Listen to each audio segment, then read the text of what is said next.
Okay, quick reminder before we continue. This video is for education and strategic awareness only. It is not financial, legal, tax, investment advice for businesses in US, Australia or Singapore. We are talking about behavioral patterns under pressure, not predictions or guarantee. And yes, you're right, you are in part 2. So if you haven't watched part 1, which is from the rat to the snake, well, stop this video and go to the part 1 first, because I want you to start from the beginning and watch that first. Now let's finish the cycle in part 2. Are we ready? Alright, so the title to this video is called Why Your Animal Sign Isn't Fate. Let's start with horse, the exposed leader. Okay? So if you are founders and business owners who are born in the year of horse, what to do? You are everywhere. You are the visible one, the energetic one, the one holding everything together. That's the character of horse, isn't it? You are in every meeting. Your every decision routes through you. Your calendar is chaotic, but you call it leadership. So in the United States, this looks like founders addicted to momentum. In Australia, it is the owner-operators who can't step away. How about in Singapore? This is the leader who carries too many roles to maintain control. And you don't feel reckless, you just feel responsible. But here's the thing, responsibility without structure becomes fragility. So what are the Firehorse impacts on you? Let's see. First, Firehorse places leaders under constant spotlight. In accelerated cycles, leadership mistakes travel faster through social media, internal channels, and clients' network. Reputation damage compounds quickly and quicker than recovery. Secondly, burnout risk spikes sharply. Data from 2023 to 2025 shows founder burnout correlates strongly with over-involvement and decision overload, especially in high-growth and service-based businesses. Thirdly, impulsive leadership becomes expensive. Fire amplifies speed but reduces tolerance for correction. One emotional decision can undo years of trust. Okay, so for horse business owners and founders, what can you do then? Well, number 1, build stamina systems, not willpower. Firehorse rewards leaders who manage energy strategically. So health, delegation, and recovery must be designed, not improvised. Number 2, slow down. Yes, slow down decision velocity at the top. Not every decision needs your speed. My friends, install buffers to prevent impulsive calls. Number 3, tighten communication discipline. Words travel faster, further in 5 years. Precision matters more than charisma. Number 4, delegate execution aggressively. Founders' bottlenecks collapse businesses under fire pressure. And number 5, choose reputation over momentum. You see, short-term wins are tempting, right? But Firehorse punishes careless visibility. Okay, so that's for the goat. Now let's move on to the goat. Okay, the values-driven creator. So goat founders and business owners lead with meaning. You care about culture, brand integrity, and doing things the right way. And you resist rushing decisions that don't feel aligned. And in Australia and Singapore especially, this shows up as founders stuck between values and execution. So what are the Firehorse impacts on you? Let's see. First, fire compresses timelines. Markets move before values feel settled. Waiting for emotional readiness becomes costly. Secondly, perfectionism stores momentum. Data shows founders who delay launches for alignment lose competitive ground during volatile cycles. Number 3, meaning must become operational. Firehorse doesn't reward intention, it rewards translated values. So what could be the actionable steps for you as goat business owners and founders?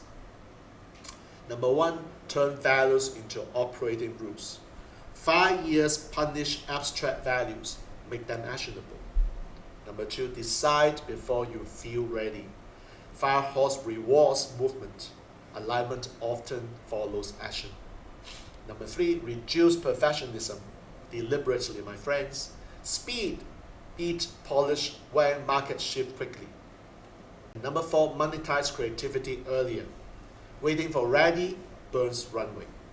Number 5, let feedback shape evolution. Fire cycle rewards responsiveness, not idealism. Okay, so that's for the goat. How about monkey, the hyper adapter? So if you are the founders and business owners who are born in the year of monkey, guess what? You are brilliant at pivoting. You see opportunities everywhere. You adapt faster than competitors. You're rarely stuck, but you're often scattered. So in US, this shows up as constant pivots. In Australia, we call it side projects everywhere. And in Singapore, too many parallel initiatives. So what are the Firehorse impacts on you? Let's see. First, fire multiplies opportunity noise, and more options appear, but not all compound. Secondly, distraction becomes level. Data shows that firms with too many initiatives underperformed during volatile cycles. And thirdly, unfinished work erodes credibility. Fire exposes inconsistency fast. Okay, so what could you do as a monkey and monkey business owners and founders? Number 1, kill side projects ruthlessly. Firehorse rewards focus. Everything else drains momentum. Number 2, commit to one scalable model. Compounding beats cleverness. Number 3, build repeatable systems. Fire punishes improvisation without structure. Number 4, track ROI obsessively. Fire exposes waste quickly. And number 5, finish what you start. Completion becomes a competitive advantage. Alright, so that's all for the monkey. And now let's move on to Rooster, the truth enforcer. So if you are founders and business owners born in the year of Rooster, you value standards. You see flaws quickly, you hate inefficiency, you speak directly. Teams respect you, but sometimes fear you. And in 5 years, that becomes dangerous. So what are the impacts in Firehorse on you? Number 1, fire amplifies communication impact. Words land harder, whether intended or not. Secondly, criticism escalates conflict faster. Data shows morale fractures more quickly under pressure when communications lack emotional intelligence. Number 3, clarity can either align or alienate. Firehorse rewards disciplined communication, not blunt force. So what are the actionable steps you can take as Rooster business owners and founders? Number 1, speak with intention, not irritation. Fire magnifies tone as much as content. Number 2, use clarity to align, not dominate. You see, leadership under fire requires trust, not fear. Number 3, tighten governance frameworks. Structure beats constant correction. Number 4, mentor instead of criticize. Fire rewards leader who elevate capability. And number 5, lead with principle, not ego. Authority comes from consistency, not volume. Alright, so now we move on to the dog, the system keeper. So as founders and business owners who are born in the year of dog, you are loyal and dependable. Yes, you are. You hold the system together. You protect the team. You fix what breaks. But you often carry too much. So what are the impacts on you in Firehorse year? First, fire exposes weak systems brutally. Manual processes and legacy structures collapse under pressure. Number 2, over-responsibility drains leaders. Data shows founders who carry everything burn out faster in volatile cycles. And thirdly, rebuilding becomes unavoidable. Firehorse doesn't allow patchwork fixes. So as dog business owners or founders, what can you do? Number 1, rebuild systems, not people. Stop compensating for broken structures. Number 2, remove chronic underperformance. Harsh, I know. Fire punishes emotional loyalty without results. Number 3, strengthen governance and compliance. Risk tolerance strengths under fire. Number 4, focus on resilience, not growth. Survival precedes expansion. And number 5, build teams, not dependency. Fire exposes single point failure. Alright? So let's move on to the last one, the pig. We call them the tolerant abundance seeker. So pig founders and business owners, guess what? You value comfort and generosity. You give second chances. You tolerate inefficiency. And you avoid hard cuts. You believe abundance will cover mistakes. And you know what? Fire disagree. Why? Well, let's look at the Firehorse impact on you. First, fire raises the cost of tolerance. Low margin clients, weak partners, and inefficiencies bleed faster. Secondly, excess gets burned. Firehorse acts like an audit. What doesn't justify its place gets removed. Number 3, discernment becomes survival. Quality beats quantity in fire cycles. So for the pig business owners and founders, what can you do? Well, number 1, raise the standard across the board. Fire rewards precision, not generosity. Number 2, cut low margin offerings. Complexity drains energy under fire pressure. Number 3, say no faster.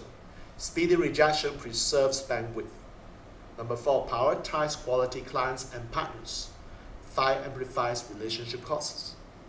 And number 5, protect founder capacity. Your energy is constrained. Okay?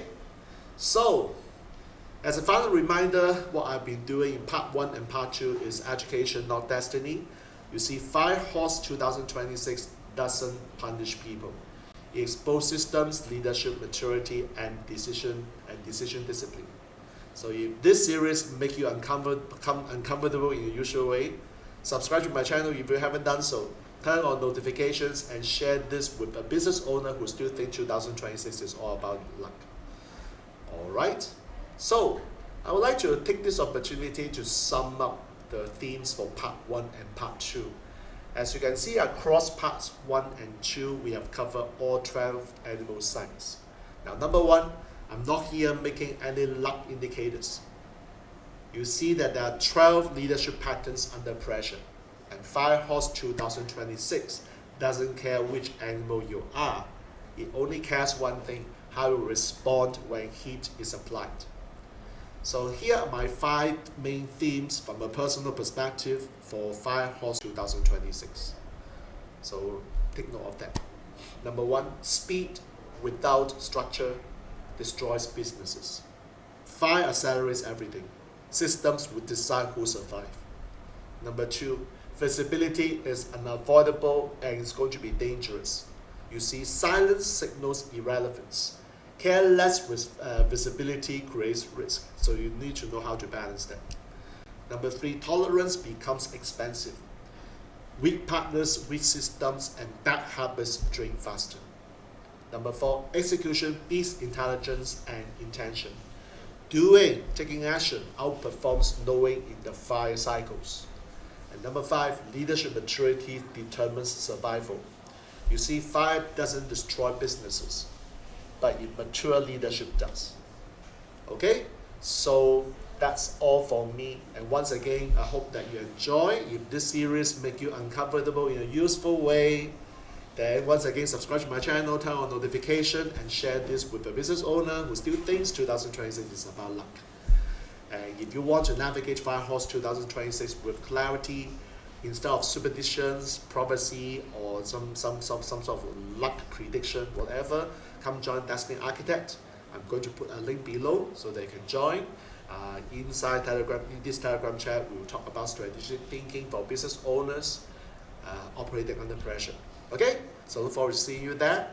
And fire is already here. Okay, so how you lead decision, how you lead, and how you decide, how you make decision will determine how you survive in 2026. See you in my next video.